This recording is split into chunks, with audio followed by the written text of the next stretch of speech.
Hello दोस्तों, कैसे हो आप। आज हम बात करेंगे एक बेस्ट सेलर किताब माइंडसेट के बारे में। ये किताब लिखी है कैरोल ने। उन्होंने अपने लंबे शोध कार्य का निचोड़ इस किताब के द्वारा देने की कोशिश की है। तो चलिए जानते हैं ऐसा क्या रहस्य छिपा है इस किताब में जो हमारे जीवन को बदलने का सामर्थ्य रखता है। इस किताब में बहुत सारे लेसन्स हैं, तो हमने इनमें से कुछ लेसन्स की समरी आपके लिए पेश की है। तो देखते हैं लेसन नंबर 1। लेसन नंबर 1 में ऑथर ये बताने की कोशिश कर रही है कि 2 प्रकार की मानसिकता के लोग होते हैं। एक ग्रोथ माइंडसेट और दूसरे फिक्स्ड माइंडसेट के लोग होते हैं। जो भी फिक्स्ड माइंडसेट वाले लोग होते हैं वो ये बिलीव करते हैं कि इंटेलिजेंस कैनॉट बी चेंज और उससे उनमें सिर्फ स्मार्ट दिखने की होड़ लगी रहती है। वो ऐसा कोई भी कार्य करने से बचते हैं जिससे उनकी स्मार्ट छवि को ठेस पहुंचे। इसलिए ऐसे लोगों के सामने जब भी अड़चने या ऑब्स्टेकल्स आते हैं तो वो ज़्यादातर डिफेंसिव हो जाते हैं और जल्दी ही हार मान लेते हैं। वो ये मानते हैं कि कुछ लोग बॉर्न इंटेलिजेंट होते हैं, इसलिए वो काबिल भी होते हैं और इसलिए वो महान कार्य कर सकते हैं, और भगवान ने क्योंकि हमें वैसा नहीं बनाया इसलिए हम वो सारे कार्य नहीं कर सकते हैं। ये उनकी एक धारणा बन चुकी होती है। इसी को कहते हैं हम फिक्स्ड माइंडसेट वाले लोग। और वो हमेशा दूसरों के सक्सेस से जलते रहते हैं और डरते रहते हैं। और दूसरी तरफ वो एक दूसरे किस्म के लोग होते हैं जिनकी मानसिकता ग्रोथ की होती है। वो हमेशा ग्रोथ माइंडसेट को लेके चलते हैं। वो हमेशा ही कंस्ट्रक्टिव जो भी टीका होती है उनके ऊपर उसको सहजता से स्वीकार करते हैं और आने वाली हर कठिनाई को मुस्कुराकर उसका स्वागत करते हैं और उस कठिनाई से लोहा लेने के लिए हमेशा तैयार रहते हैं और उस विपदा को अवसर में बदलने की क्षमता रखते हैं। अगर वैसा हो भी नहीं रहा है तो भी कोशिश तो ज़रूर करते रहते हैं। इसके बाद ग्रोथ माइंडसेट वाले लोग हमेशा दूसरों के सक्सेस से हमेशा मोटिवेट होते हैं, ना कि जलते हैं। ये एक बहुत बड़ा डिफरेंस है ग्रोथ माइंडसेट वाले लोगों का। इसके बाद ऑथर ने लेसन 2 हमें ये बताने की कोशिश की है कि उन्होंने एक एग्जाम्पल दिया है माइकल जॉर्डन का। जो माइकल जॉर्डन एक महान एथलीट है, हम सब उनको जानते हैं, लेकिन उनको भी उनके शुरुआती दिनों में बहुत सारे रिजेक्शंस मिले थे, बट उन्होंने हार नहीं मानी। वो सुबह 5 बजे से ही उठकर अपनी तैयारी शुरू करते थे। उन्होंने अपनी कमियों को मेहनत से छुपा लिया। ये होता है ग्रोथ माइंडसेट वाले लोग। और इतिहास हम सबके सामने, उन्होंने अपने अंदर जो भी कमियां थी उसको छिपाने के लिए उन्होंने सहारा लिया मेहनत का। उन्होंने ग्रोथ माइंडसेट को अपनाया और सारे ऑब्स्टेकल्स को पार करके आज इतिहास हम सबके सामने है। लेकिन इस तरह से हार्डवर्क सिर्फ ग्रोथ माइंडसेट वाले लोग ही कर सकते हैं, ये ऑथर समझाने की कोशिश कर रही है यहाँ पे।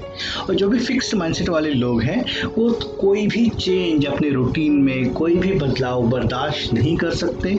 वो किसी भी नई तरीके के एडजस्टमेंट्स को उनकी बॉडी, उनका माइंड एडजस्ट नहीं कर पाता। इसके बाद लेसन नंबर 3 में हमें ऑथर समझाने की कोशिश करती है कि जिम कॉलिंस और उसकी टीम ने एक बिजनेस रिसर्च कंडक्ट किया था। उसका रिसर्च था कि कंपनी के रैंकिंग देना फ्रॉम गुड टू ग्रेट। उस टीम का एक सिंपल सा काम था कि कंपनीज को रैंक करना।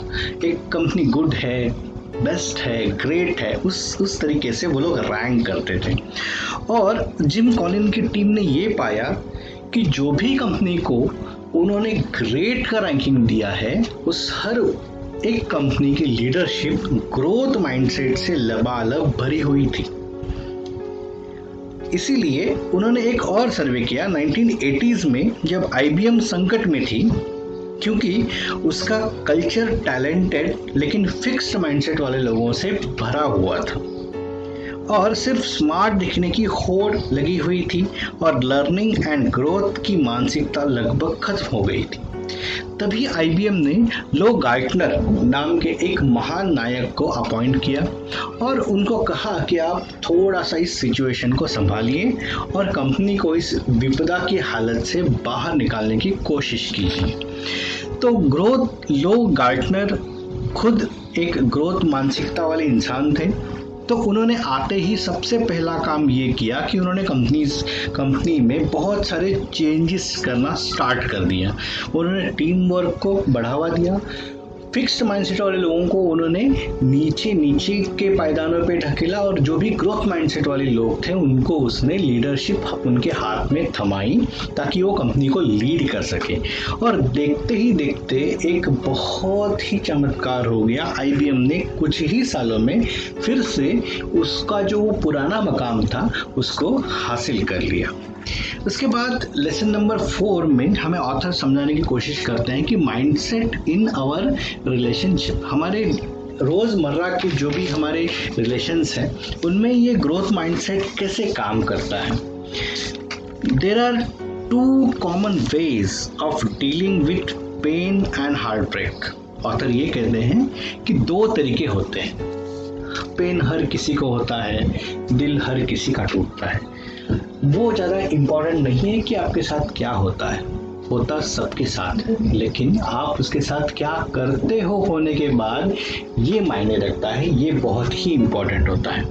फिक्स माइंडसेट वाले लोग जब भी उनका हार्ट ब्रेक होता है या जब भी वो पेन में होते हैं तो वो अपने आप को अनलवेबल समझने लगते हैं और रिवेंज लेने की भावना से प्रेरित हो जाते हैं और अपने मन में कटुता को निकाल ही नहीं पाते, जिसके कारण हर नए रिलेशनशिप को वो शक की नज़र से देखते हैं। जबकि ग्रोथ माइंडसेट वाले लोग समझते हैं कि it's all about understanding, forgiving and moving on and on.